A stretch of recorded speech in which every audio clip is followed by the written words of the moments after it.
We're live in 3, 2.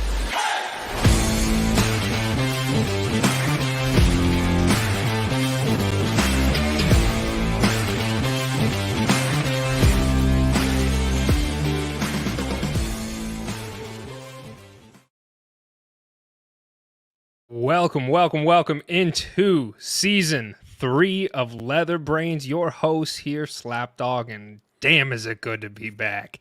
Came back at the right time too. It is NFL free agency, and do we have a show for all of you brainiacs out there? I'm joined today by the entire crew. I have Alan Casanova Castro, Scotty Del Rey, our producer, and our graphics aficionado Yeti, joining us for the welcoming of season 3. Gentlemen, it's good to be back. It's been a while. How you guys been? Feels like home.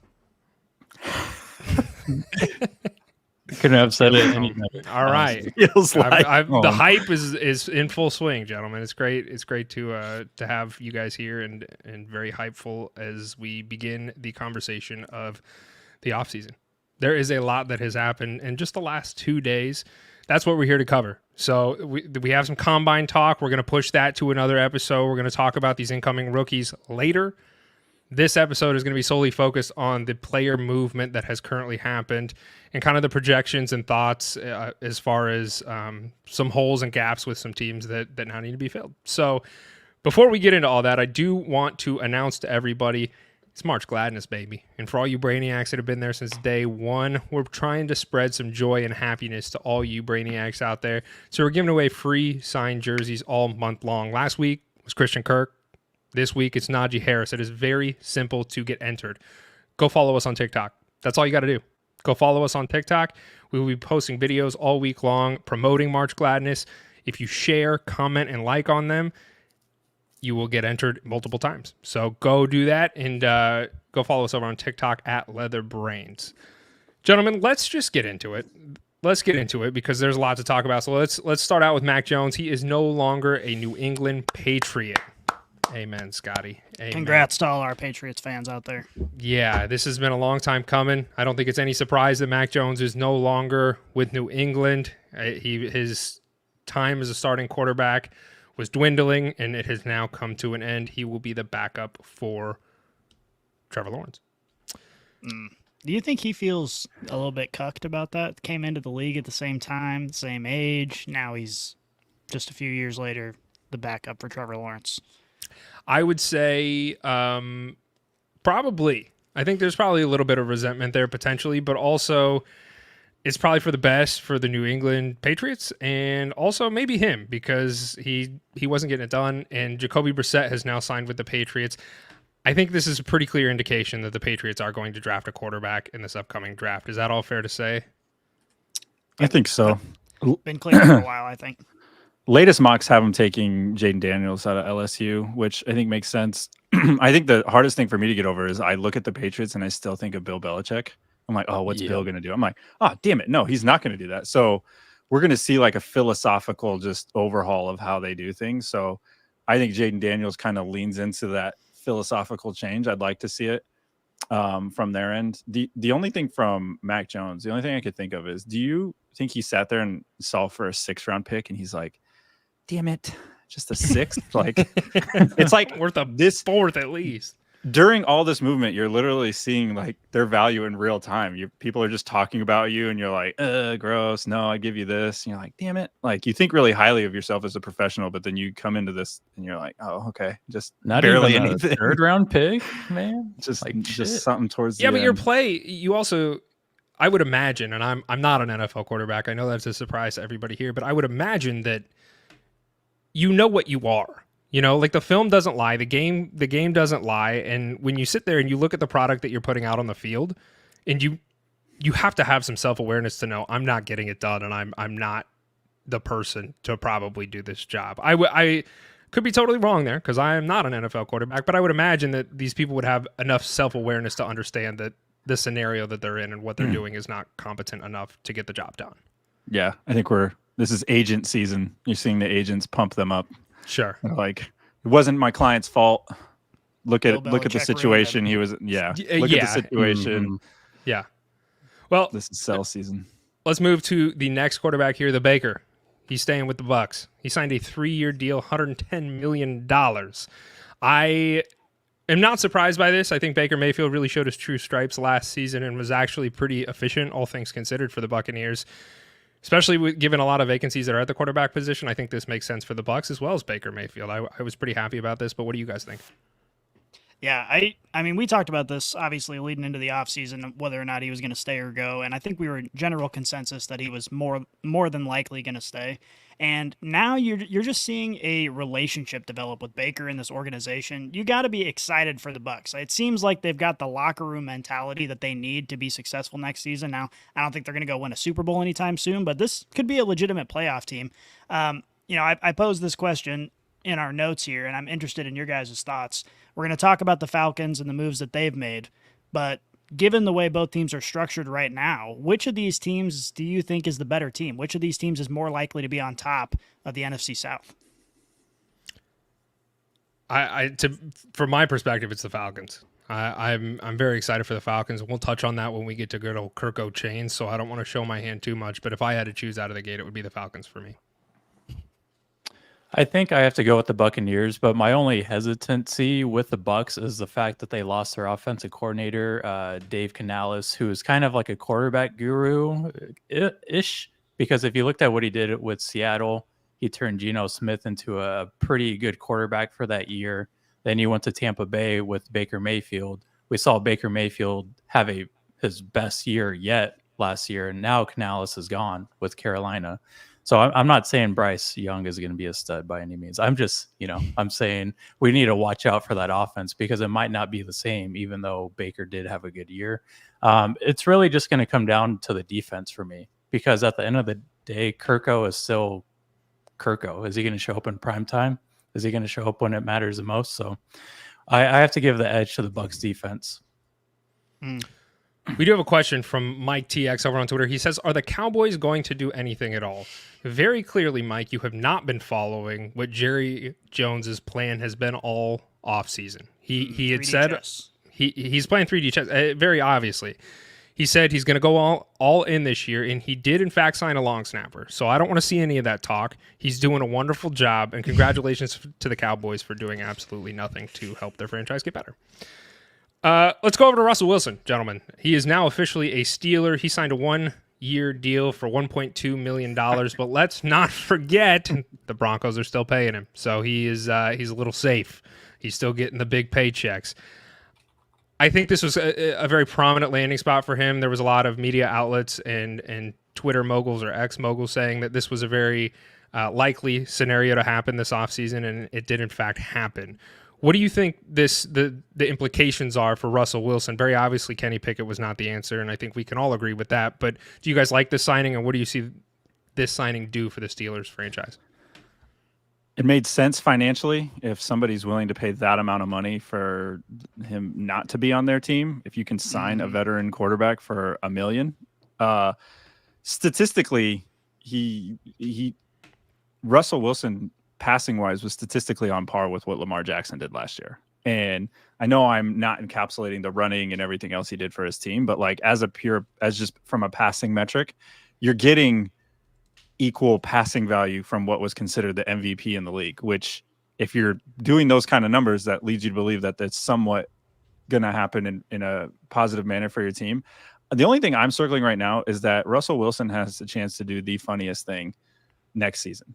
Because on their away schedule, the Steelers are slated to go to Denver. So I'm now circling whenever that game's going to happen is my personal little Super Bowl to see Russell Wilson go into Denver, get paid by Denver $30+ million to then beat Denver, which I think is one of the cooler storylines I think that he has. But I think it makes sense for Pittsburgh. But overall, I feel like it's kind of a net positive. That begs a question, though. He's no longer with the Broncos. The Broncos have also, and we'll get to Jerry Jeudy, of course, as well, but the Broncos look like they're pretty much selling any asset. They're kind of on the precipice of starting a high school football team. That's kind of where they're at as far as personnel. Who's going to be the quarterback for the freaking Broncos? Because it ain't Russell Wilson. He's no longer there. Like, are they just going to roll with their backup? Like, what's the plan for the Broncos? And do you guys have any any thoughts or ideas as to what might happen here? Because this looks like a dumpster fire that is continuing to grow. So the Broncos, they do have the 12th overall pick in the draft, and I think that's going to kind of force them to reach on a quarterback that they might not want to. The name that's been coming to mind or showing up in a lot of mock drafts is J.J. McCarthy. That's a guy that has been a fringe first-round quarterback guy just based off of his talent and comments that Jim Harbaugh has made from his time with Michigan. He probably shouldn't go in the first round, but I think considering where Denver's at cap-wise and positional-wise, they need to get somebody. So I think whether it's J.J. McCarthy or Michael Penix out of Washington, they're kind of forced to pick somebody at that spot. I don't You think think they'll trade McCarthy up will at be all? there. Yeah, then that's my question is, do you think I there's think the Vikings take him. Do you? Mm-hmm. I mean, they need a quarterback. I think the There's a Vikings couple have teams to that still take need him. a quarterback. Yeah, there's some desperate teams up there. So do the Broncos trade up? That's a question. And is that a viable possibility? Because they've shown that they don't really care about draft picks. They have Sean Payton to show for that, as well as no longer Russell Wilson, but the contract's still there. So they're not afraid to give away picks. Is that a viable option for them, is to try and trade up?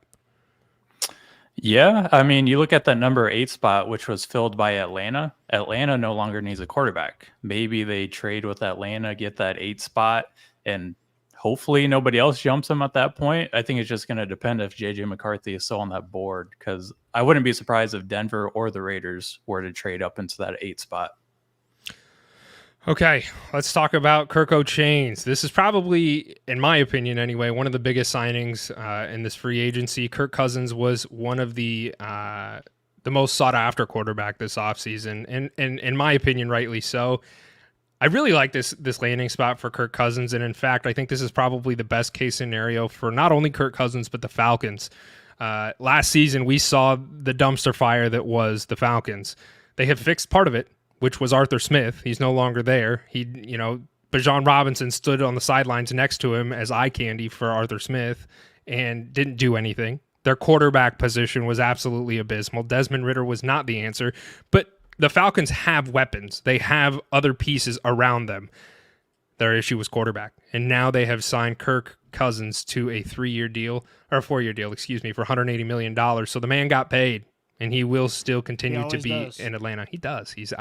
Cole's cash chain has to be very expensive. So whoever his agent is not making enough money. they did a great job. But I'm really excited about this. I understand there's a lot of skepticism around, he's coming off of Achilles injury. He is 36 years old. I completely understand those things. And it does warrant some caution. But at the end of the day, the NFC South we saw it last year. It's going to be a very similar product this year. None of those teams have really done a whole lot to change their roster in very impactful ways. And I think the Falcons were a quarterback away from winning the NFC South, and I think this does achieve that. So that's my opinion. We do have another question from Mike TX over on X. He says, do you think that Kyle Pitts will have a breakout season with Kirk Cousins? Scotty, what do you think about that? Oh, dear God, I hope so. I'm Kyle Pitts or bust. Kyle Pitts no matter what. And certainly he's got a better chance. I mean, obviously he came out his rookie season and performed really well, and then they decided to throw the quarterback room into the dumpster for the last few years, and we were talking about it last season. Rather than having Desmond Ridder be the starting quarterback, if they would have went and got Jimmy Garoppolo or whoever, somebody who's capable of distributing the ball to the countless weapons on this team behind an improved offensive line, behind improved defense. I mean, everyone on this team has an opportunity to take a big step forward, and Kirk Cousins is great. I mean, they paid out the ass to get him. It would have been a lot cheaper to go get Jimmy Garoppolo last season and not have to deal with Desmond Ridder. But honestly, given the situation they were at, I like the pick, and I've heard Kirk Cousins' wife is from Atlanta, so I'm sure they're happy to be there. I think it's going to be a good match for a while, assuming he can stay healthy. Yeah, I think for the Falcons, you inject veteran leadership, somebody in a spot where you desperately need to have it, especially when your team is as young as it is at the skill spots. You need somebody to show them how to be professional, how to prepare, how we're going to adjust, what good looks like on the field. Like, is Kirk going to win a Super Bowl with Atlanta? No, probably not. But that's not what they're paying him for. The 180 is to help level their team up and get them on some more solid footing. There is a division to be won. There is playoff hopes to be had. And when you get into the playoffs, you don't know, right? And I think that's the goal. The goal is to get into the playoffs. The NFC looks pretty ripe for the taking, unless you're the Eagles and that seem to be stockpiling. But there's some opportunities there for the team. Going back to the question, Scotty, you had asked before of like Bucks or Falcons, like it's hard not to pick the Falcons because they're sexy, but it's also hard not to pick the Bucks because they've been there. And that's kind of what the Falcons are trying to inject in their team, is with what the Bucks are already playing with. And that is a team that knows how to win, has been there, knows how to be professional, versus a lot of potential in their skill positions and a lot of potential on their team. So I think it's a net positive move for the Falcons. It does seem steep when you add in Mooney, when you add in what they paid for Kirk. It does seem like a lot of money for a lot of things that you're like, a 35-year-old dude coming off of a torn Achilles. Like, I don't know, like what version of Kirk are you going to get? And I know he's not known to be mobile, so thank God he doesn't have to rely on that. But it is, I think it's positive for them as a team moving forward. I think one thing we need to know about the Falcons offense too is they're going to have a first-time play caller in Zach Robinson, who is coming over from the Rams. Zach Robinson, he was on the same Rams coaching staff that Kevin O'Connell was a part of, and Kevin O'Connell, he was a head coach for the Vikings, obviously, the past 2 seasons or 3 seasons with Kirk O'Chains. So there is that familiarity between the two, and I'm sure that Zach Robinson is going to reach out to Kevin, and they're going to watch a lot of tape on Kirko and see what works best.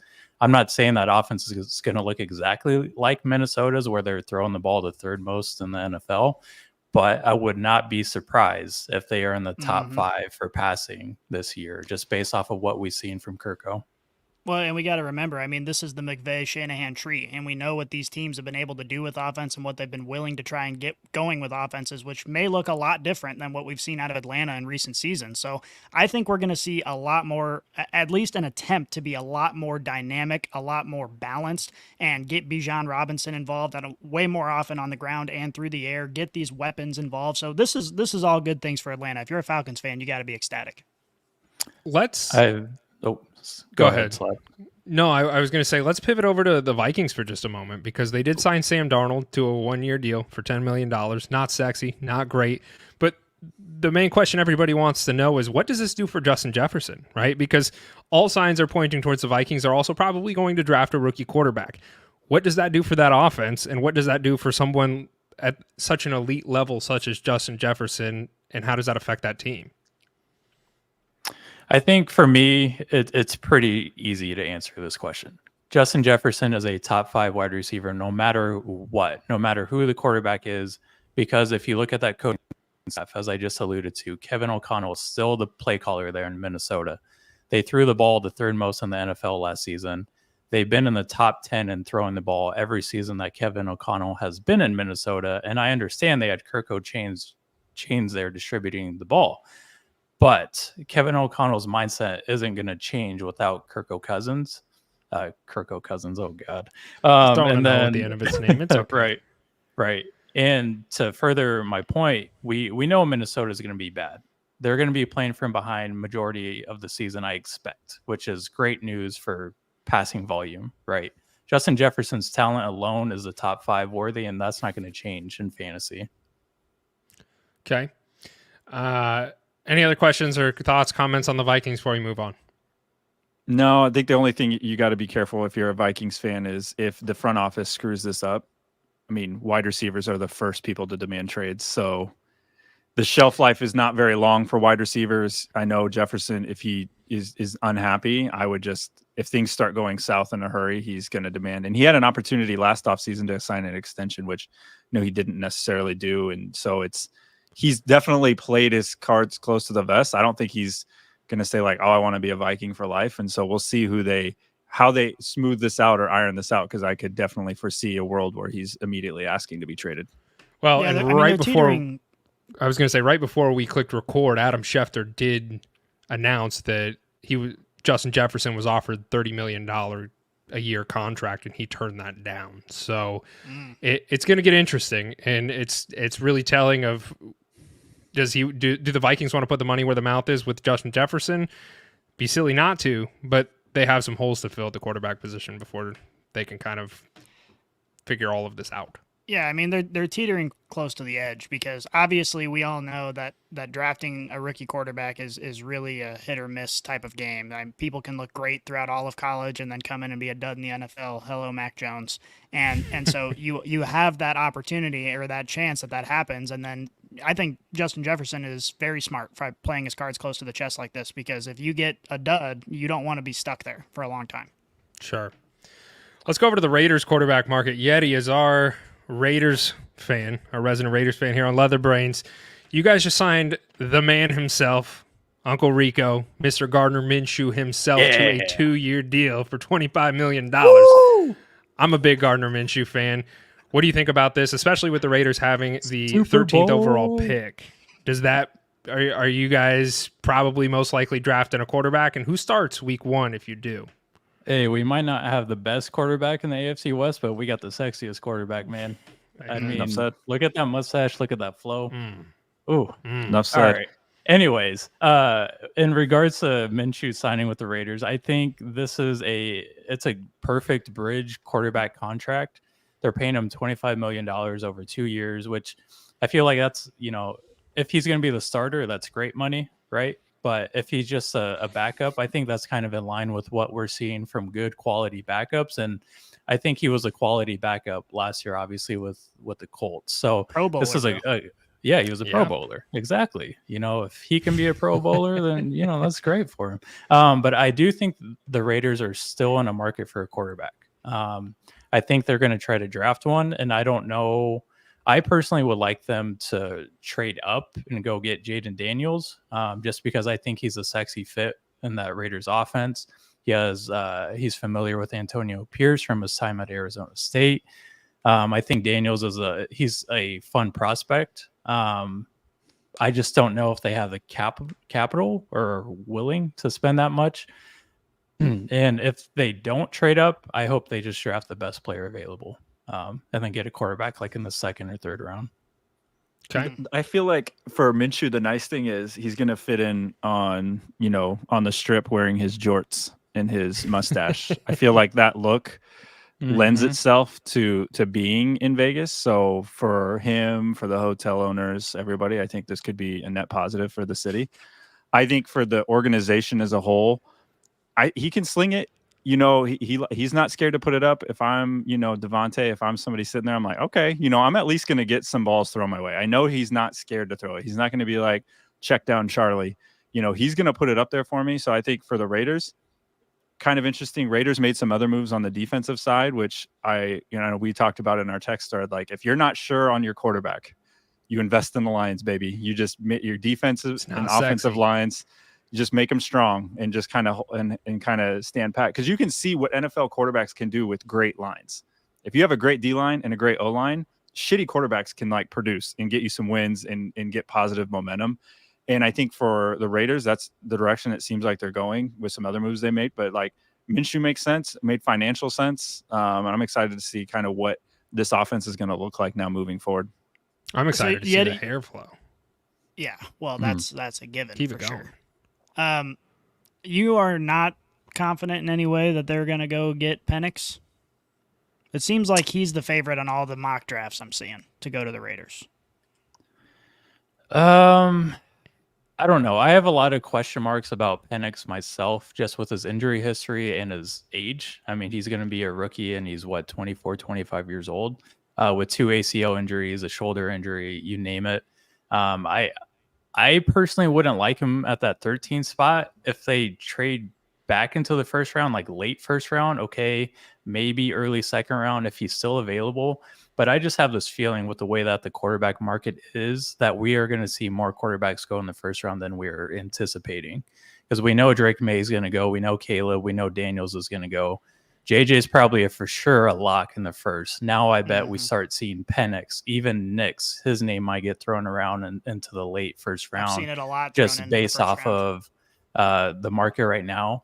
And then if you look at who is a free agent next year, it doesn't get any better. There's Trevor Lawrence out there, Tua's out there, Dak is out there, Justin Fields, Mac Jones, Dak Prescott, okay, he would be a serviceable quarterback. He's going to be, a good starting quarterback for somebody. But beyond that, it gets kind of gross. So I think we're going to start seeing quarterbacks taken off the board in a hurry.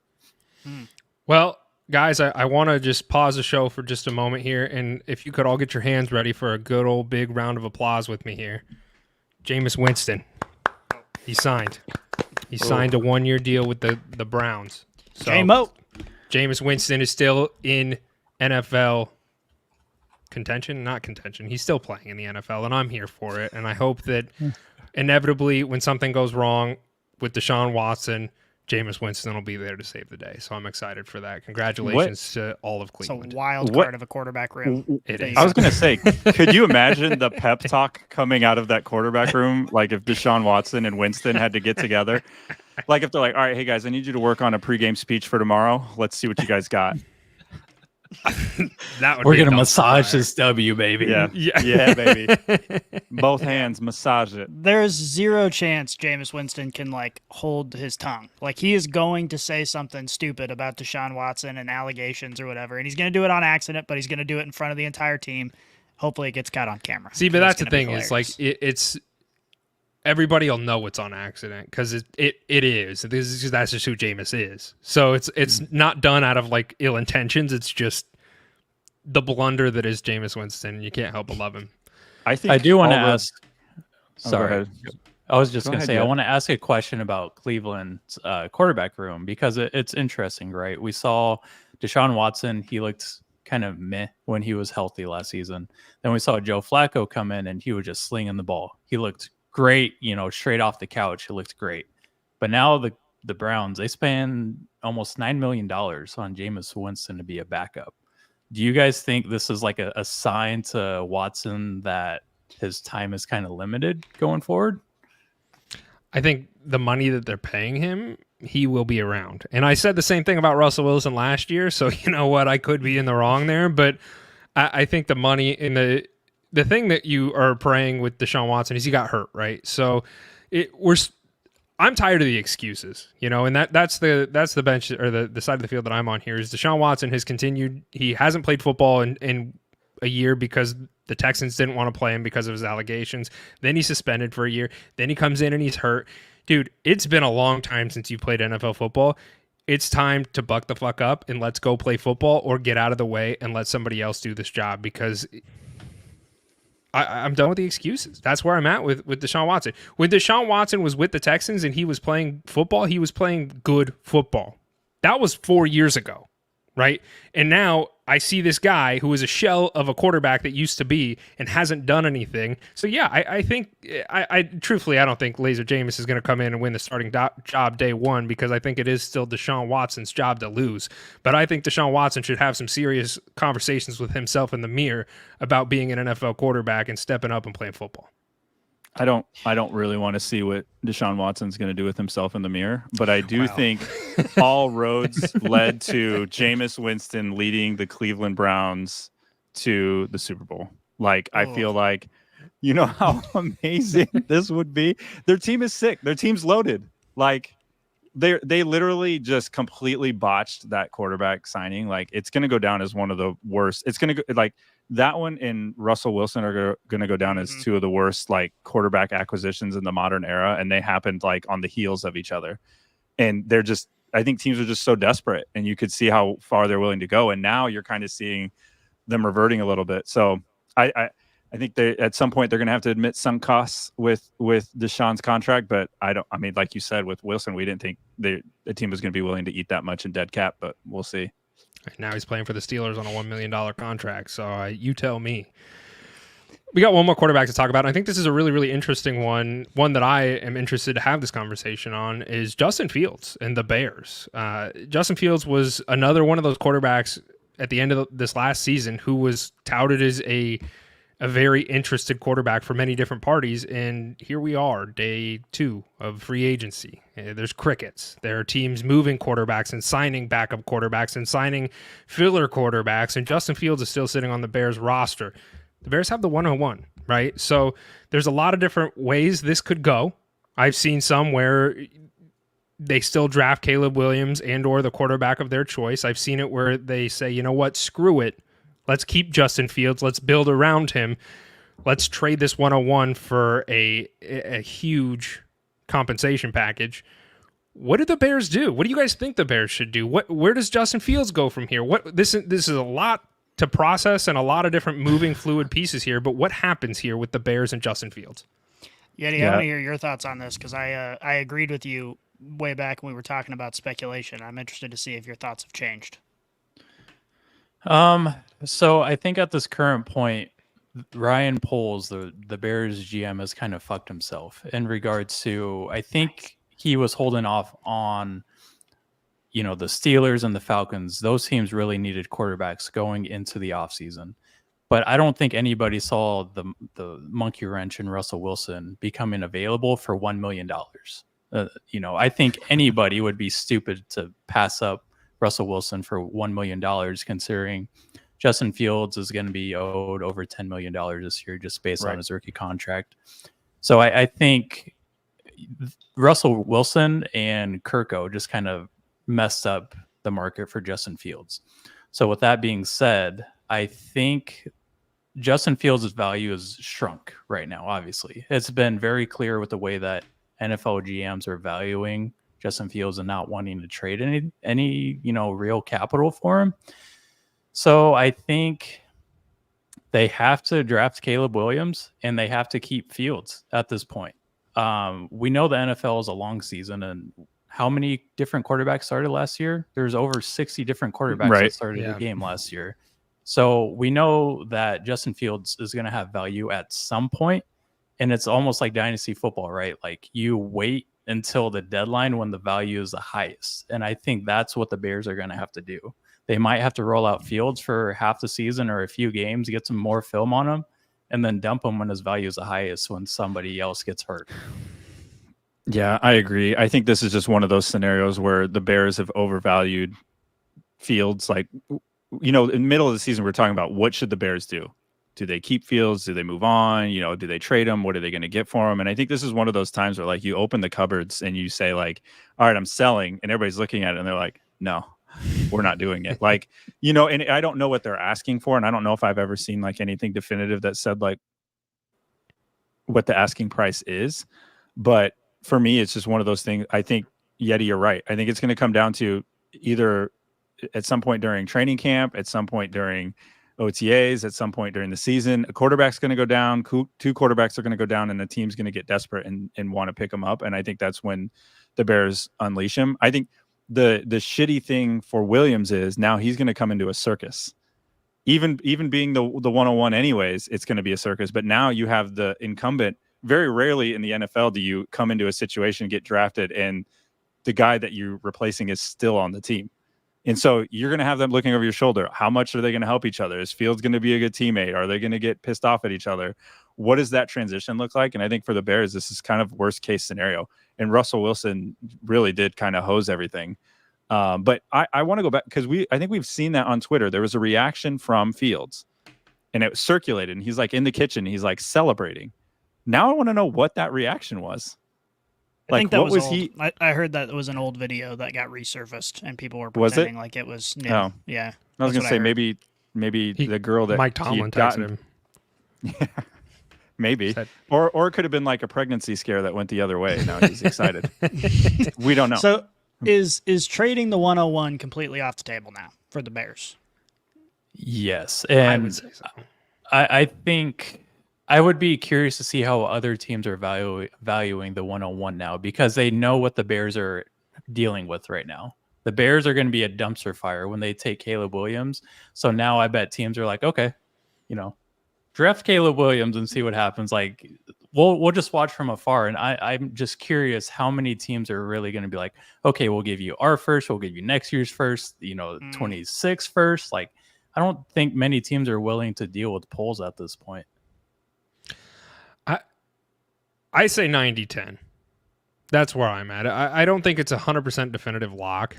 I think they could still sell the first because there are teams out there that are very obviously desperate at the quarterback position that want to get Caleb Williams and the talent that he could offer to their team. Do I think it's likely that they trade the 101? Probably not, because I think that at this point we all know who and what Justin Fields is as a product, and it's not getting the job done. He, once again, I mean, I said the same thing with Deshaun Watson moments ago, but it's time to buck up, and you had the opportunity to do so this last season and really prove your worth. And if he played a good season last season, we're not sitting here having this conversation, right? Like if he showed up and did the things that he needed to do, even wasn't spectacular, but showed the signs of life to the Bears organization that he was and should be the guy moving forward, we're not having this conversation. But the fact of the matter is he didn't, and he's not the guy, and I have made excuses for him as well. Is bad coaching. That was really, he had bad coaching, lack of weapons, all of these things that we.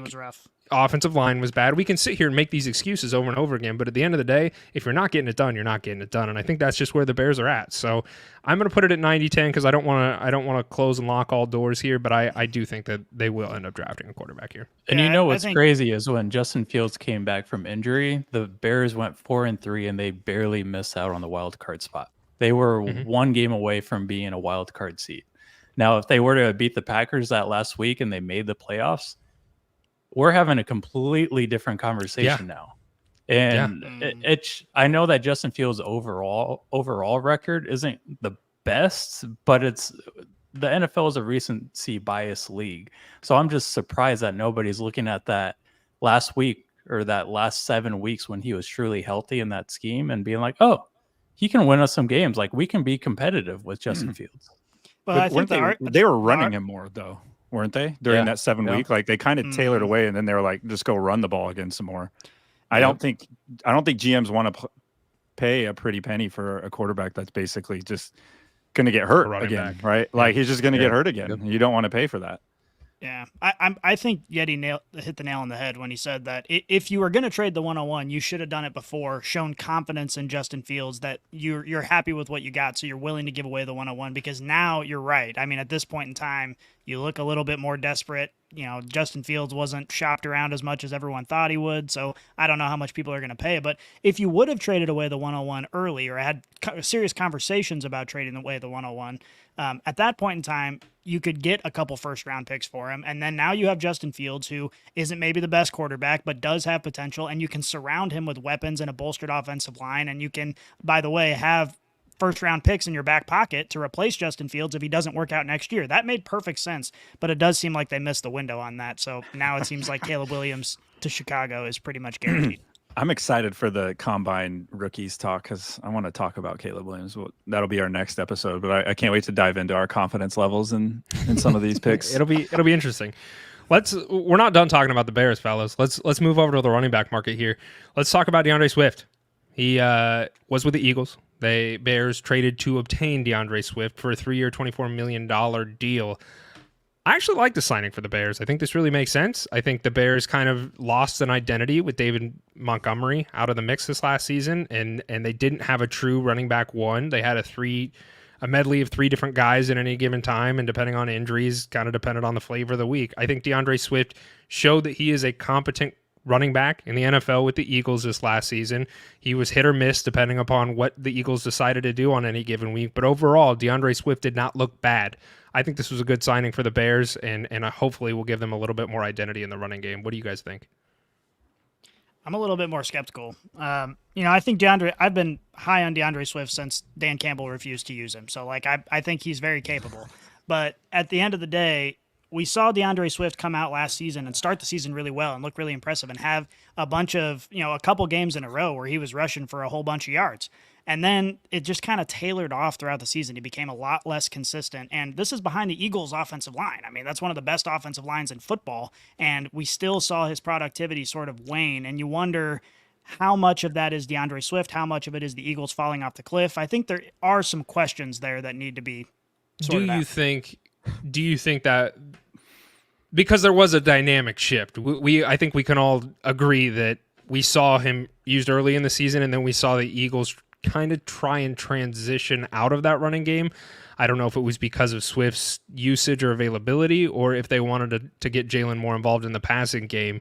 What do you think personally? I know that we're not sitting in the Eagles organization and are privy to that information, but just from a viewer's perspective, What's your opinion on that? What do you think? From the Eagles standpoint, I think there was a multitude of things that went wrong. I think they had a little bit of a midseason identity crisis. I think that loss to the 49ers kind of messed them up a little bit. I think what the 49ers, whether Eagles or their fans want to admit, kind of exposed their tendencies. And I think people caught on. And I think if you look at some of the running concepts that they ran with, like how they pre-snap alignment, who's pulling, who's going where, like I think they were telegraphing a lot of things and people kind of saw their hand. And I don't think that coaching staff was veteran enough to be able to adjust like that in midseason. So what ended up happening was basically everybody had their playbook on film and in their hands whenever they stepped onto the field. Now, whether that's confirmed or not, I don't know. Like, I think there's a lot of like parsing through some of the details. So from a Swift perspective, I don't think it was entirely his fault. But I do think it is a little bit of a stretch to say like he's going to be this bell cow RB1 for the Bears, that he can just shoulder the load. He's going to be uber productive. I don't know if he's going to be that, but I am happy that Scotty somehow managed to bring Dan Campbell into this conversation. Always, baby. I just want to say I am skeptical of any running back that comes from Philadelphia, because if you look at Miles Sanders, he fell off a cliff once he left the Eagles. Then you looked at DeAndre Swift this year. I don't know, man. He was running behind the best offensive line in the league, and he's going. I'm going to interrupt you here for a second. I'm so sorry, but there is news that just broke from Adam Schefter that Deontay Johnson was just traded to the Panthers. Pretty crazy. Just wanted to drop that little knowledge bomb on you guys as well as all the people viewing over on YouTube and X. Time to make Deontay Johnson was just traded to the Panthers. That's pretty spicy. We'll touch more on it in the wide receivers and give ourselves a little bit of time to process, but I did want to announce that to everybody, so I apologize for interrupting you, Yeti, but felt like it needed to be said. As you guys are all looking over on Twitter and X and getting the news here, we're going to keep moving along. Sorry. DeAndre Swift, no longer with the Eagles, and guess who shows up? The big bad wolf himself, Saquon Barkley, has signed a 3-year, $37 million contract with the Eagles. I'm just going to say this, gentlemen, that tush push is going to be hella scary with 1,200 pounds of force. They both squat like everything in the gym between him and Hurts. Like that is the entire weight room of like squat racks that they are now able to push across for 1 yard. Yeah.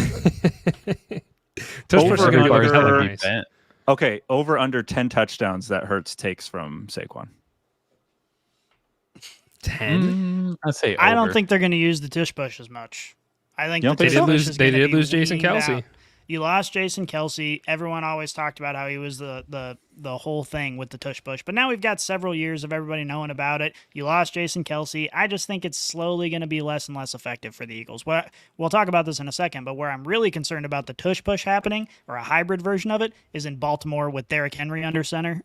Because that is what's very scary to think about. I think I'll just give it to Derrick Henry. But If this is the Eagles, I don't know. Was this the spot that they really needed to invest in? I think it's good. Like they have a good running back now. But do you really do we think here live? Do we think that's exactly where the Eagles should have been spending their money? No, not at all. No. I think that that's a lot of money to pay a running back. And a guy who's aging, he's still got, I put Saquon as a top 3 running back of the NFL because that's what he is. He has been the face of the franchise for the Giants organization.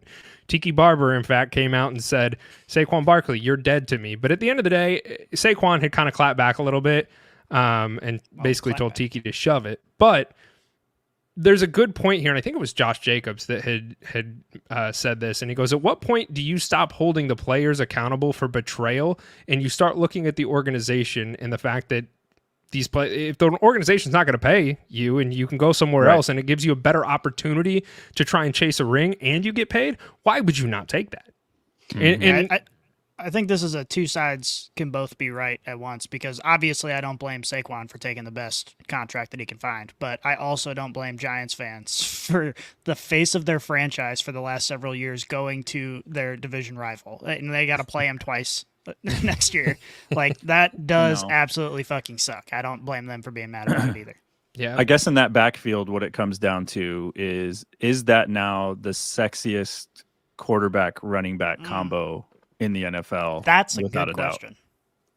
I would say probably. But as They're far both as, very and good I guess I looking didn't really answer Yeti's question, or I think it was your question, Alan, is No, I don't think that was a good use of money. I really don't, because I think that there were some other holes that could be filled in that Eagles, both offense and defense. I think the offense was already pretty stout.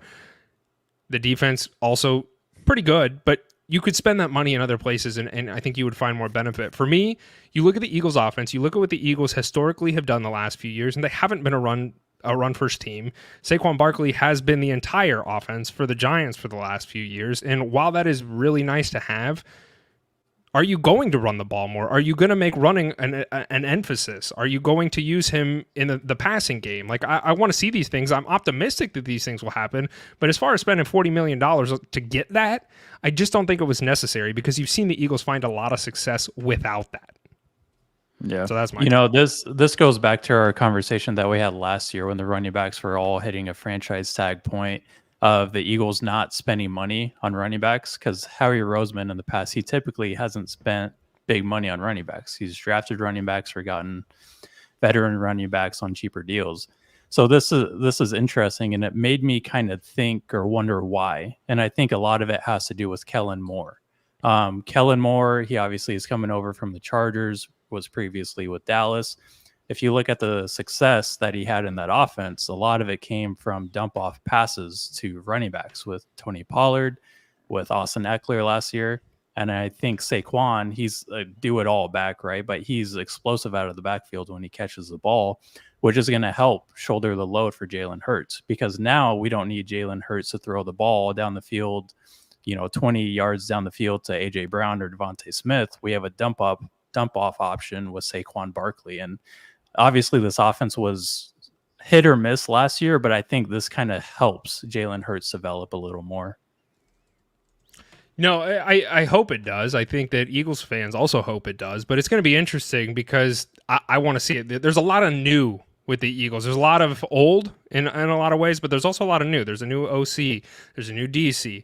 You get Saquon Barkley in there. You lose a face of the franchise guy like Jason Kelce. Like, there's going to be changes here. I'm interested to see how the Eagles navigate that this upcoming season, but the offense gets really sexy. I mean, just looking at from a fantasy football perspective, as the degens that we are, it's a very enticing offense because there's going to be a lot of points on that board. So, other piece of news here for Devin Singletary has signed a 3-year deal with the Giants. So we kind of are coming full circle here. 3 years, $16 million. Not a sexy signing, not a great signing, but honestly, Devin Singletary was pretty usable with the Texans, and the Giants very clearly need some running back help with Saquon Barkley gone. So I guess I suppose it makes sense. I love the signing, and I was high on Devin Singletary last year. If you remember, we had the conversation about how that running back room was going to turn out. I said, well, I'm a little bit nervous with Singletary going in there because people undersell him a little bit. He's very efficient as a pass blocker, very efficient in the pass game, very efficient as a running back. So I think it's a great option. Obviously, the Giants are just trying to put anything together right now, and Devin Singletary for $16 million, not the cheapest, but definitely not $37 million for Saquon Barkley. So sure, Yeti. If I don't want to pour this out because I don't have a lot of water left in it, but I definitely would if I could. I am so sorry. Josh Jacobs is no longer with the Raiders. He has signed with the Packers. I actually really like this signing for the Packers, and I'm sorry, Eddie. I know how much you love Josh Jacobs and what he was for the Raiders organization, but if you love something, set it free, and I think that's kind of the Raiders mentality here. So I like this signing. I really do. The Packers were a frisky team this last offseason. There was a lot of skepticism going into the season for the Packers with Jordan Love coming in. Packers were good. The Packers were a good, competent team. Obviously, they made a splash in the playoffs, and with Aaron Jones, the tread on the tires for him is starting to dwindle, and I like this signing. I really do. I think Josh Jacobs is a great power back that's going to offer a lot of versatility for this Packers offense. What do you guys think? Yeah, I think it's smart for Green Bay to go young. You got Jordan Love, who's also young, and you got younger by about 4 years, I think. 3 or 4 years on the running back. Yeah. I don't know. I think it was I think it could be net positive. I really liked Aaron Jones, so I'm a big Aaron Jones fan. And seeing that he's going to the Vikings, we have more inter-division running back swapping. I think the only thing is somebody needs to figure out a way to sign like Dalvin Cook. So like the Bears should just sign Dalvin Cook and let's just keep this whole merry-go-round going. I think it's good. I think it's positive for Jacobs in going with somebody like Love, but I think it gives them a little bit more of a power all the time. Somebody that can actually go downhill and is dependable. So we'll see how it works out. I really liked Aaron Jones though with that offense. Who won? Like what signing do you like more? Let's just say for a fantasy perspective, which signing do you guys like more, Aaron Jones or Josh Jacobs? I have to go Josh Jacobs just because if you look at that backfield in Green Bay, he is the only option and they are going to use him all the time. Green Bay, I feel like for multiple years now, has tried to establish a dominant running back in Aaron Jones, but he can't stay healthy. They try to do that with A.J. Dillon. A.J. Dillon's slow as fuck. Sorry, A.J. Dillon. He's obviously he's a faster big fan than of the me, show. I can't talk shit, but he just wasn't that guy that they were expecting. Josh Jacobs is a proven guy who can shoulder the workload. And last year, he didn't play a whole lot due to injury, which hopefully might have saved some of those miles for this year with Green Bay. And I think he's going to get a lot of red zone touches this year with that offense. So I'm high on Josh Jacobs in that landing spot after they release Aaron Jones. I think so too. And the other thing to consider is Aaron Jones. Obviously, we know what he can do when he's healthy. He's a exceptional athlete. But at the end of the day, he's coming off obviously a whole career of injury history, and this was his most injury-ridden season yet. So, and he's turning 30 years old. Like this is what we see time and time again with these running backs, that they slowly fall off the cliff. And I think we're nearing that point for Aaron Jones, and hopefully I'm wrong. Hopefully he bounces back and is awesome, but I 100% would be much more comfortable with Josh Jacobs in the backfield. Okay. TP in Tennessee, baby. Tony Pollard is no longer with the Cowboys. He is now a Tennessee Titan, which makes sense, right? The Titans needed a running back. Derrick Henry is no longer there. He is now signed with the Ravens. So we'll talk about both these guys right now. Do we like this Tony Pollard signing for the Titans? Because I think the Titans are kind of in an identity crisis. I think they kind of have been for a while now. Derrick Henry was the identity for that team, and now that he is no longer there, where does the franchise go? Is the Mayo man himself, Will Levis, going to be the starting quarterback? I mean, there's a lot of holes here on this team. Do we like this signing? Do we think the Titans are going to be a competent team this year, or are they going to kind of be mediocre? What's our thoughts with this, and how do we feel about Tony Pollard? I think this is obvious. Oh, I can address the Titans. This is obviously they're rebuilding. I think this all started to unravel when A.J. Brown left. You could kind of see the threads kind of splintering away from what the core of this team was. I mean, they're filling some holes. They're going through an identity crisis. They're going to try to figure some new things out. They're rebuilding. I think this is just trying to shore up a huge hole that they felt they had in their team. But I mean, I don't expect anything big out of Tony Pollard because there's a lot of things that need to get worked out for the Titans. Okay. Yeah, I mean, they're just transitioning to this dual threat backfield, which is what a lot of teams in the NFL do. So it's not really a huge splash, but I think Tony Pollard can be. We saw that he was obviously very efficient with the Cowboys when he was in that secondary role. He didn't have to worry about the entire workload, and we know Tajay Spears has some potential. So I think as a 1-2 punch, these guys could be effective. Well, you mentioned Tajay Spears, and this is kind of, I think Yeti and I were kind of going back and forth on this in agreement. There were a lot of people this offseason that were very excited from a fantasy perspective, especially Dynasty. Tajay Spears was supposed to be the guy. Tajay Spears was getting worked into the offense this last season, and he was taking some of the work from Derrick Henry. Is he still going to see the field with Tony Pollard there, and do we kind of see it as more of a 1-2 punch, running back A, running back B, but they're both still going to be utilized in this offense? Yeah, I think I still like Tajay near the goal line. I mean, it's very famous, some of the stuff that Pollard did last year, unable to find the end zone. I think he struggles there. I think he thrived in an environment when he could come in and spell Zeke, and now he kind of gets in that environment. I still think Tajay is going to have a ton of value, a ton of work. He may not have he's just going to get all the carries, which I think all fantasy managers are looking for. They're looking for, no doubt, I can start this guy with confidence, and it's hard to do with running backs anymore, but I still think there's a ton of value there. If you got Tajay Spears in the offseason, or if you're looking ahead to your mock drafts going forward from a fantasy perspective, I still think there's a ton there because I don't trust Tony Pollard, as we saw last year, to be able to get the touchdowns and score points.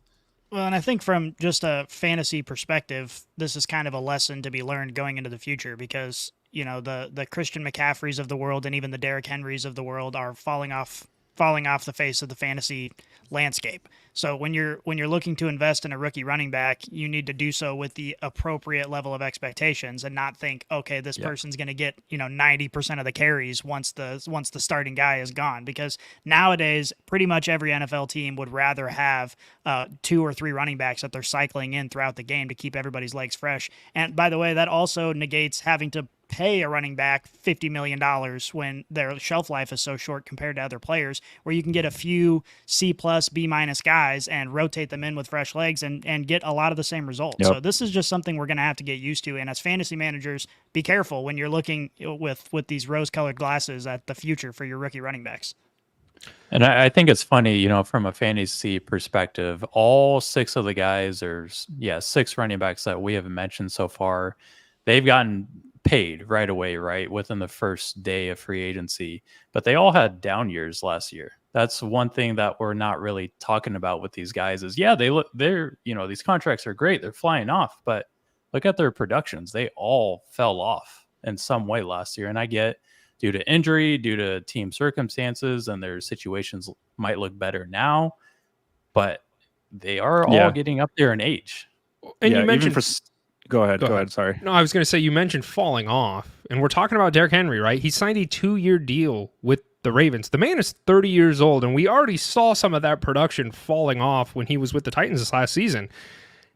I don't like that. I'm going to be honest with you. I get it. It's Derrick Henry. He still has some intrinsic value here, but a 2-year deal for the Ravens does not really get me excited because I don't think he has enough gas in the tank or tread on the tires to get the job done long-term for the next 2 years. And especially given his age, like he's well past the prime of running backs as far as the efficiency and the usage. So I get it.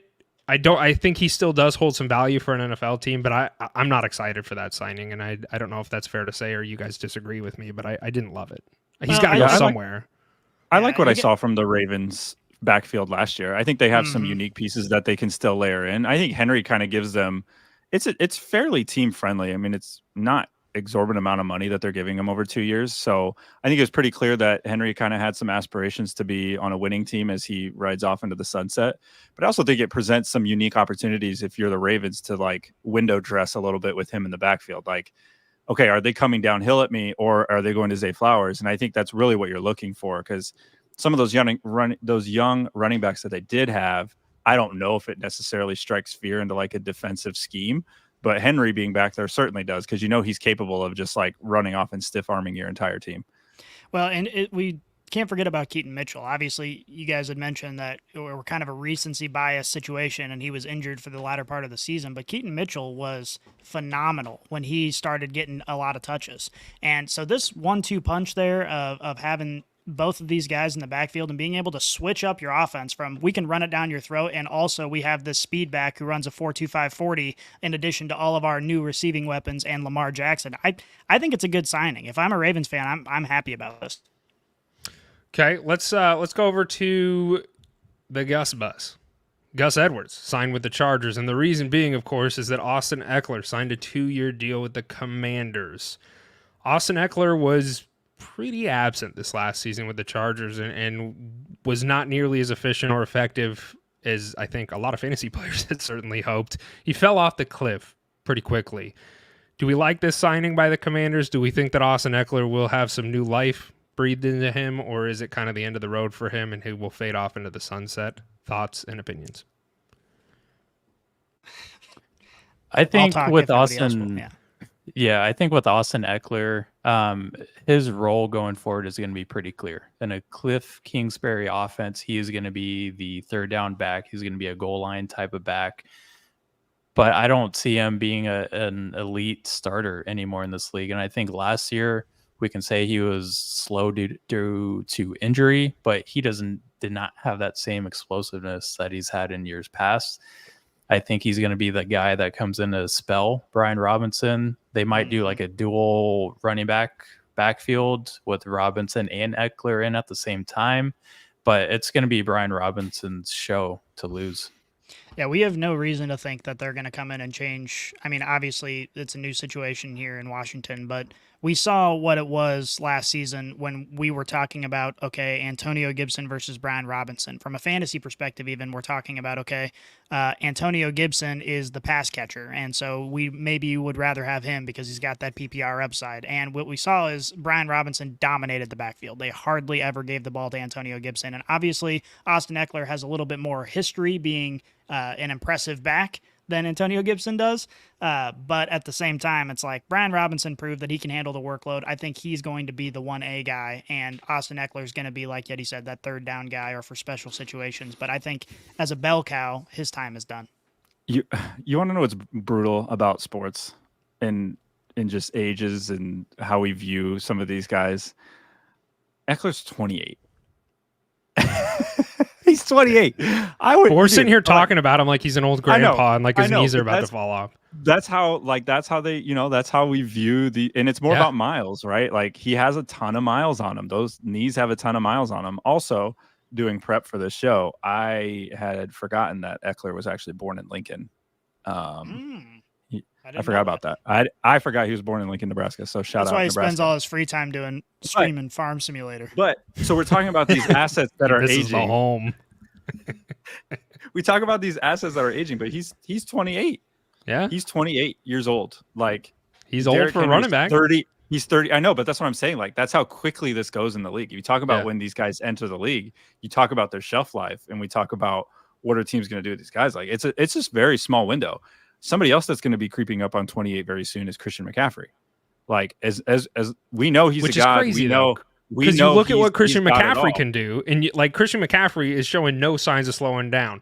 Now, is it going to happen sooner than I know? And that's what I was about to say. Is like you look at it, and it's like 2 seasons ago at the end of the season, you're like, oh, Austin Eckler's going to come in and continue to be Austin Eckler, and then we show up for last season, and you're like, what the hell happened to Austin Eckler?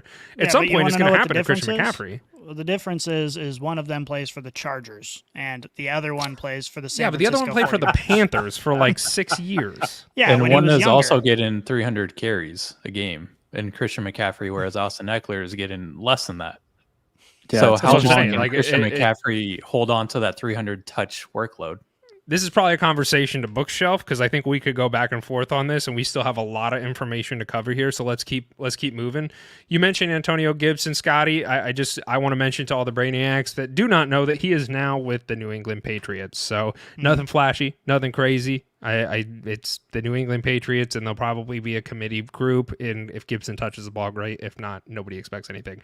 The last running back that I do want to talk about here that I do find to be somewhat interesting is Zach Moss. I think this was kind of an interesting sign, kind of something that I hadn't thought about Zach Moss. I don't think a lot of people think Zach Moss is a sexy sign by any stretch of the means, but I do want to point out that Zach Moss was largely effective for the Colts this last season with John Taylor being gone. Jonathan Taylor. We're best friends. I call him John. Joe Mixon is no longer with the Bengals. So this begs the question, was Zach Moss signing a 2-year, $8 million deal? That's not a ton of money. They do have a rookie running back this last season that was kind of starting to see some of that. Do we see him and Zach Moss working in tandem, or is Zach Moss more of a backup, or what do you guys think about this signing? Yeah, there was a report that came out as soon as Zach Moss was signed that Chase Brown, who is a rookie you were talking about, and Zach Moss are going to be splitting the backfield. Chase Brown, he had a lot of injuries to start the season, so he got off to a slow start. But when he was playing, he was very explosive. They gave him the ball in space, and he made the most out of the situation. So I think to start, I'm thinking it's going to be a split with Zach Moss and Brown. I don't think this is Zach Moss's backfield, though, to lose.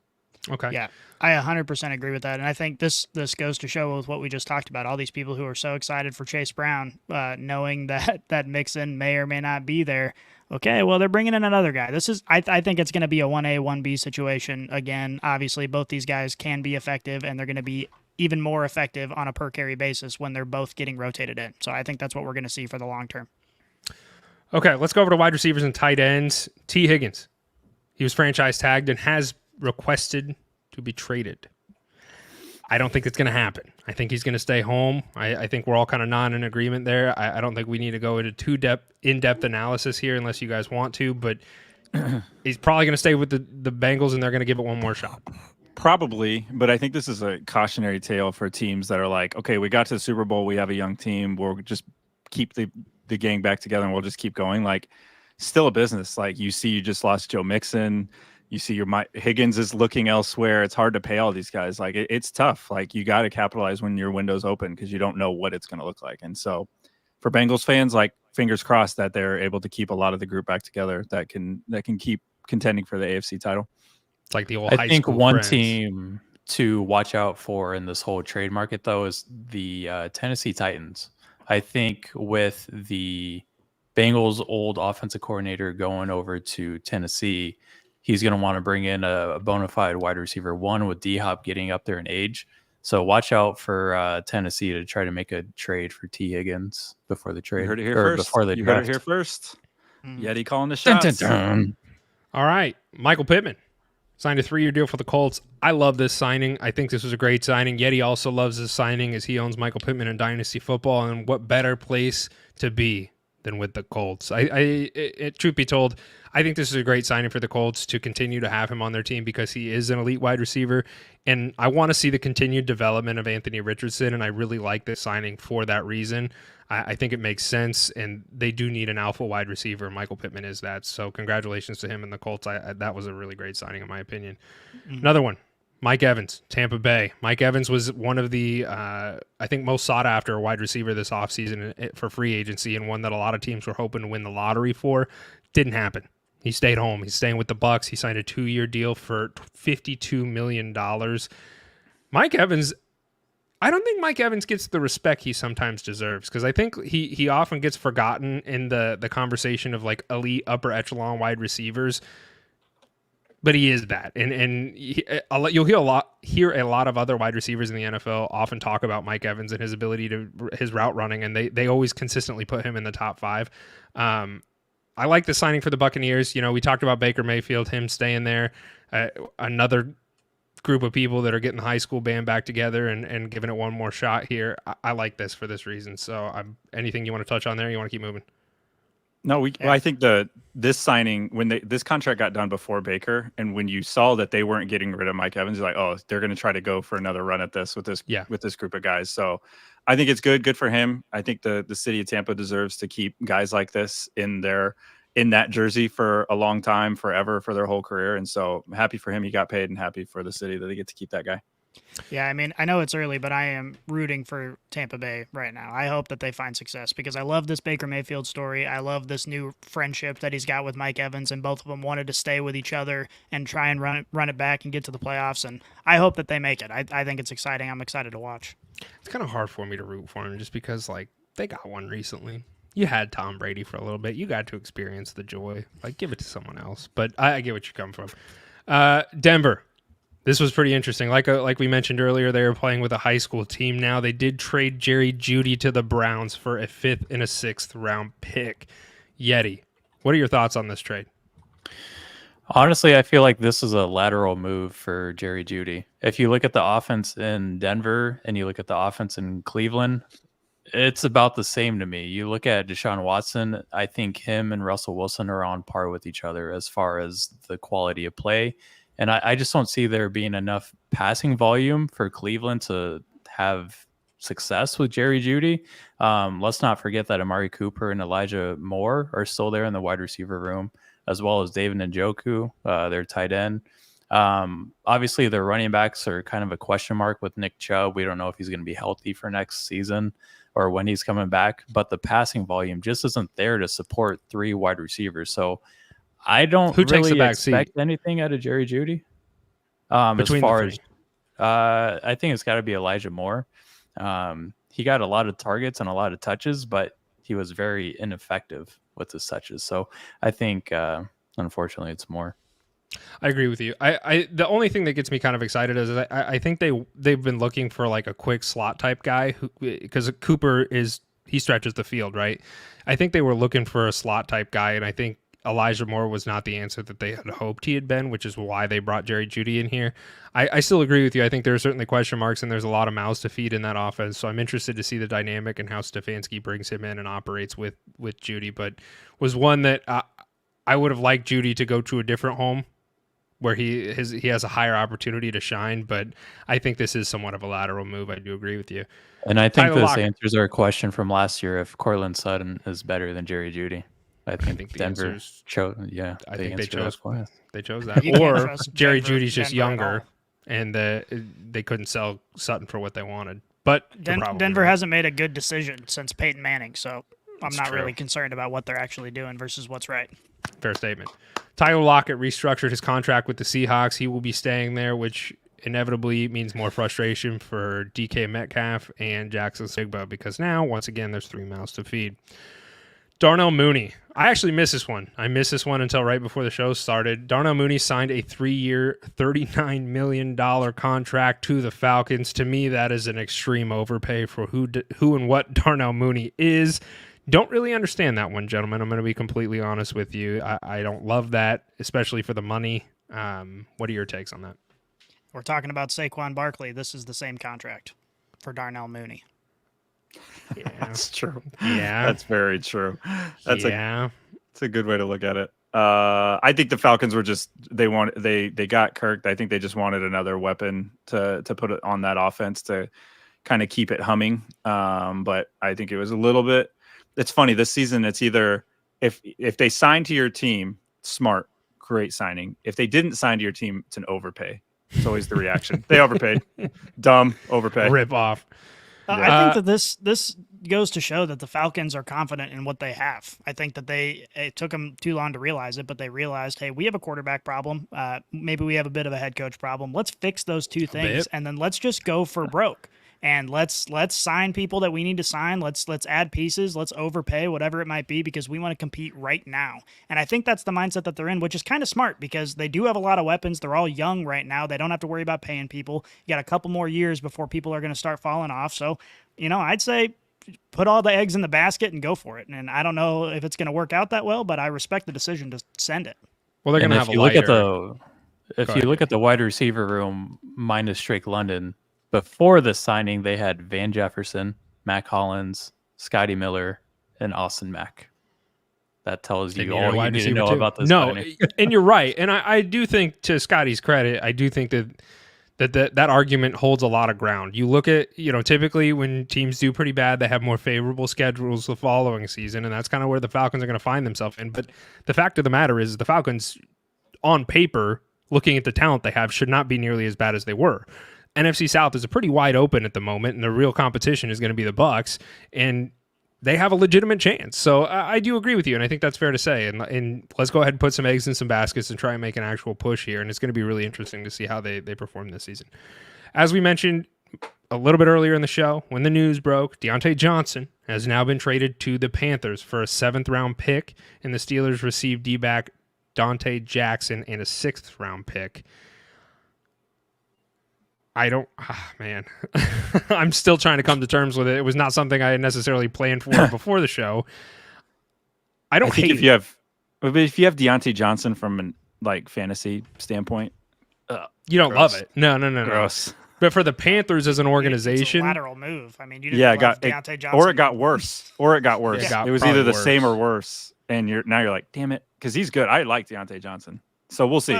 Well, I think the more interesting conversation to have is we heard all last season about these rumors of Deontay Johnson being sort of a locker room cancer kind of guy, and now he's going to play. Welcome with to the Charlotte. Panthers, with the Panthers with a rookie or a year 2 quarterback, and this team that's trying to figure it out and probably won't see a ton of success. Is this like a chemical reaction in the making that something's going to blow here? it's not great for him. I think for the Panthers, it makes a lot of sense because they do desperately need wide receiver help. They went and got a guy that is a talented, higher-end wide receiver. I'm fine with it. For Deontay Johnson, he's probably smashing his head against a brick wall and saying, gosh, dang it, this is even worse than what I had when I was up here in Pittsburgh. So Gabe Davis, he signs a 3-year deal for $39 million. But you know who should be happy about this? Bryce Young. Sorry. Go ahead. Hello? Speak your mind. Sorry, I'm having technical difficulties. I am seeing that. But somebody who should be happy about the Deontay Johnson trade is George Pickens. because George Pickens, he is now the wide receiver one, de facto wide receiver one on that offense. And he gets Russell Wilson as a starting quarterback who has a history of success with X-type receivers like George Pickens. Look at what he did with Cortland Sutton last year, or the past 2 years. Look at what he did with Doug Baldwin at his time in Seattle and DK Metcalf. George Pickens is one of those guys that fits into the DK Metcalf / Cortland Sutton type of build. So George Pickens is going to be Not one of physically, those though. interesting guys. DK Metcalf to is in watch. his own category for physical. Oh, for build. sure. He's a freak. Yeah. Yeah, guy's a maniac. And you're right. No, George Pickens should be excited about this. Should Jacksonville be excited about this Gabe Davis signing for, what was it, Scotty? The exact same money that Saquon Barkley got Been a offered? Is that right? Popular number. $39 $39 million, 3 years. I don't hate this signing. I think Jacksonville needed some wide receiver depth, and I think Calvin Ridley is probably not going to be back on the team. There's a lot of rumors back and forth if he will or will not, and if he does, that's great. But if not, I think this kind of shores up that they do have two wide receiver twos in both Christian Kirk and Gabe Davis. So Gabe Davis was usable for the Bills last year. Obviously, Stephon Diggs was a wide receiver one, and Gabe Davis I don't think will ever be a wide receiver one, but I don't hate this signing. He had to go somewhere, and why not Jacksonville? So there's a interesting clause in Calvin Ridley's contract that if he was signed before 4 p.m. on the opening day of free agency, Atlanta would be owed a second-round pick from Jacksonville. But if they signed him after 4 p.m., it would only be a third-round pick that Atlanta would get. So a lot of people are saying that Ridley to Jacksonville is locked in. They're just waiting until after that 4 p.m. deadline. So Jacksonville doesn't owe Atlanta a second-round pick this year. That is a really obscure, weird thing to get into a contract because you can just do a workaround where you're like, yo, dude, we'll get you. Can we just wait so we don't forfeit a pick? And he's like, yeah, I don't care. Right. Whatever. Dalton Schultz re-signed with the Texans for 3 years, $36 million. The doctor is back in Texas. This is a good move for them. The Dr. Schultz, he was a very usable tight end for them. I like this signing, and Texans are an up and coming team, man. So to get a veteran like the Doctor to come in and continue to play for them is really great. Kendrick Bourne re-signs with the Patriots, 3 years, $33 million. Not sexy. The Patriots aren't a sexy team. The Patriots haven't been a sexy team since Tom Brady, and they don't even have a quarterback right now. So that begs the question there. Hunter Henry also re-signs with the Patriots, 3 years, $27 million. Cool. Congratulations, Hunter. I'm proud of you, buddy. Dawson Knox restructured his contract with the Bills, so he will still be around. This one I do find kind of interesting, solely because they went and spent the Bills last season, spent a first-round pick on Kincaid, and are they going to continue to use Dawson Knox and him in tandem like we saw this last year? What are you guys thinking? Yeah, I don't think the market for Knox was great. I think this is probably his best option to just restructure a little bit of money and stay, get some more friendly years with the Bills. Obviously, he's not the future, but I think this was smart for him. Okay. Yeah, I mean, and the Bills sold their entire team this week, so it's one of those things where I think they're trying to retain as many as they can. They're going in with the mindset that we have Josh Allen, our window's always open as long as we have Josh Allen. So they're not trying to go into some hard rebuild. They want to retain their veterans, the guys who have a role in the offense. It's their goal to do that, and then sell the pieces they have to sell to make the team better. So I think it's smart on both ends. I agree. Okay. Noah Fant re-signs with the Seahawks for 2 years, $21 million. I'm kind of scratching my head here because I honestly, Noah Fant, I just kind of forgot about him. So I'm just being honest. I forgot about Noah Fant. Yeah, there's not a lot of respect to go around. But, okay, congratulations to the Seahawks. I don't see this as a major signing, but somebody's got to sign him. Irv Smith Jr. to the Chiefs. I see that in here as well. Congrats, Chiefs. Cool. That one just happened. I've always been a huge Irv Smith Jr. fan. I'm sure. Yeah. I'm sure. You're full of shit. Got his jersey on order. You're so full of shit. There are some other notable player signings that are not necessarily offensive big signings. The offensive ones are fun for us because we're all degens that play fantasy football, but there are still some big signings that have happened. So I'm just going to briefly read through these. Chris Jones re-signs with the Chiefs, 5-year, $160 million. I do want to stop here for just a moment because I do find it absolutely hilarious that Chris Jones in week 1 this last season was sitting in the stands at Arrowhead Stadium watching the Chiefs play football because they didn't want to pay Chris Jones. Now they give him $160 million for 5 years. Obviously, I mean, Chris Jones is the man, so congratulations to him. Super Bowl and changes the a lot, Chiefs. and the way he played in that Super Bowl was absolutely key. So it was a great job interview for him there. It was. It was between him. It was between the Chiefs or the Raiders, I'm assuming, and so the Raiders got their second pick of D tackles. We didn't want to pay a 30-year-old $35 million a year. So, L'Jarius Sneed was franchise tagged by the Chiefs, 1 year, $19 million. But there is rumors coming out that there are a couple parties that are interested in Sneed. So we will see if he continues to stay with you guys by the end of free agency. Drew Tranquil re-signs with it. Why does this? No, we're done here. Josh Allen, franchise tagged by the Jags, 1 year, $24 million. Not to be confused with quarterback Josh Allen. This is Jaguars Josh Allen, and he is staying with the Jaguars. So congratulations to Josh Allen on a 1 year, $24 million deal. Chris Wilkins to the Raiders for 4 years, $110 million. Yeti, do the Raiders have the best defensive line in the NFL? Oh yeah, Some people are saying we got it. Christian Wilkins and Max Crosby, man. That's a deadly 1-2 punch, and I think, you know, with the Patrick Mahomes and Justin Herbert in our division, we got to build up the defense and adding to a top 15 defense from last year. I mean, I'm excited. I'm excited for what this defense could be next year. How much are you going to have to pay Max Crosby is the real question. They already paid him last year. They just paid him in free tattoos. Isn't Christian Wilkins higher paid now than Max Crosby with this contract? That's a good question. I think he is. Probably. I think he is. Did you see How do the think video? Max Crosby's going to take that? Did you see the video of Max Crosby throwing, like, every time he would pass rush Gardner Minshew, he'd call him little boy. And little ass boy. yeah, it was little ass boy. And then on the sidelines, it panned over to Gardner Minshew, and he's like huddled over, and he's holding his helmet, and he goes, Max Crosby's just angry. And he's talking to one of his teammates, and he's like, what do you mean? And he goes, he just keeps running at me and calling me a little ass boy. And now they're on the same team. I just thought it was really funny. And I do love Max Crosby. He's probably one of my favorite players, not on the Chiefs, because I think he's a baller. The only thing we need to teach him is that you smoke cigars when you win a title, not when you just win like a week 12. No. He needs to kind of rein it in. Yeah. But I think Max Proper Crosby, cigar for etiquette. how little he comes off the field, I think he needs to smoke way more cigars. He needs to smoke cigars after wins and losses and at halftime. We need to get his respiratory system to go down a little bit. He smokes enough weed for the whole city, I'm sure, but he's probably good. I mean, he is a very good football player.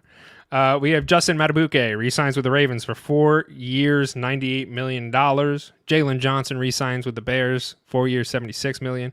Brian Burns was franchise tagged by the Panthers for 1 year, $24 million, and then was traded to the Giants yesterday. Antoine Winfield Jr. was franchise tagged by the Bucks, and Kyle Duggar transition tagged by the Patriots, 1 year, $13 million. That is free agency so far. Gentlemen, Summed up. We will do this again next week when inevitably some more shit happens throughout the rest of the week and early next week. We'll be here every Tuesday, Brainiacs. We will be here every single Tuesday for the off season. We will be putting out 1 episode a week, and then when NFL season starts, we'll be putting out 2 episodes a week. So I do have one final request from everybody out there watching. We had a wonderful episode. We enjoyed doing this with all you guys. Hit subscribe, man. If you could just go to our YouTube channel and hit subscribe and go to your favorite podcast platform, hit subscribe. That's all you got to do. Well, I want to do a little plug here because obviously we just started season 3. We're in the off season now. It is our goal to provide a little bit extra content on the podcast platforms. So if you're watching these videos live every week on Twitter or on YouTube, thank you for doing that. But we're going to have some interviews maybe with some people that might be interesting coming up that we're going to release on the podcast platform. So go hit subscribe on that so you don't miss out on anything. Good call. Last piece that I want to touch on, March Gladness, baby. We're trying to bring some smiles to all of you Brainiacs out there. So very simple We are giving away free jerseys every single week throughout the month of March to bring some smiles to all you faces. The only thing you got to do this week to win a free signed Najee Harris jersey is go follow us on TikTok. Go follow us on TikTok. We will be putting videos out throughout the week, and you like, comment, subscribe. That jersey is struggling. It is our struggling. Najee Harris jersey is like the It's like Justin nobody wants Fields trade market. Yeah. That's just, we really they're the same. we overestimated what people would do for a free jersey when it's Najee Harris, and we're like, Yeah. oh shit, people will do We a might have free to throw Najee our Harris other signed one. jersey. Hey, This one. let's post it on some like Alabama, like Crimson Tide Oh, there boards. you I'm go. sure There we go. somebody's Roll Tide. gonna want it there. Yeah, Somebody's we got to go that route. Nobody wants this jersey. Please take the Najee Harris jersey from us, for the love But of God. also- Please take it. Hit subscribe on Twitter too. Turn your notifications on because we're going to be doing this next week, and there are cooler jerseys coming. So we had to start out slow, and we're ramping it up, and there are cooler jerseys coming. Hit subscribe. No offense, Love you Najee. guys. Let's get the heck out of here. We R. Out. close.